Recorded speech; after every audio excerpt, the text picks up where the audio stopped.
શું કરો છો તમે બધા? જુઓ ને, મને મારી મમ્મીએ ઘરમાંથી કાઢી મૂકી છે. શું કરવાનું? બહુ હેરાન કરતી હતી ને તો કાઢી મૂકી. હવે છે ને કઈ નહીં, ચિંતા શું કરવાની, રડવાનું શું કરવા? ટીંગુ તો કઈ રડતું હોય, ટીંગુ ને દે. જો આ કેટલા બધા મારા ફ્રેન્ડ છે. જો દાદુ છે, ભૈયું છે, આંટી છે, દીદી છે. તો પછી મમ્મીને એમ કે ટીંગુ બહાર કાઢી દઉં ને તો એને ખબર પડી જાય. મને કશી ખબર ના પડે.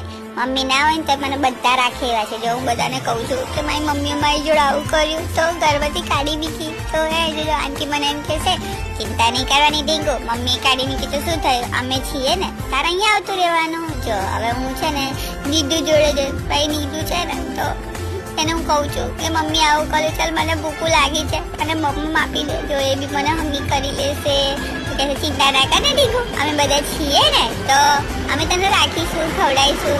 હવે ભૂખું લાગી છે તો એક ગાંઠિયો આપે. હું કહું છું એ ગાય છે કઈ પેટ ભલાતું હોય, લાવો થોડા વધારે લાવો. તો મમ્મી નહીં તો શું કરવાનું? નહીં આપવાનું? આપવું ભલે, લાવો ચલો વાટકીમાં આપી દો.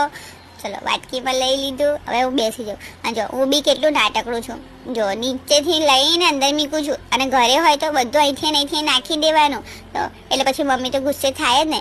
બીજાના ઘરે કેવું ડાયું બેબી બનીને રહે છે અને પોતાના ઘરે મમ્મીને હેરાન કરી નાખું, દોડાવી મૂકું. એટલે મમ્મી પછી માર્યું અને કાઢી મૂક્યું મને. કંઈ નહીં, ચિંતા નહીં કરવાની. આ બધાને શું કરવાના? તો વળી એમ થોડી ઢીંગુ રમાડવા મળતી હોય તો કંઈક તો કામ કરવું પડે ને. એટલે પછી મને સાચે જો દાદુ હેરાન કરશે, ભાઈયું કે છે આવતી રે રમીએ. જો ભાઈયું જોડે હું રમીશ. પછી જો આ છે મારા આંટી, આ મને રમાડે, ખવડાવે, સુડાવે, બધું મને કરે.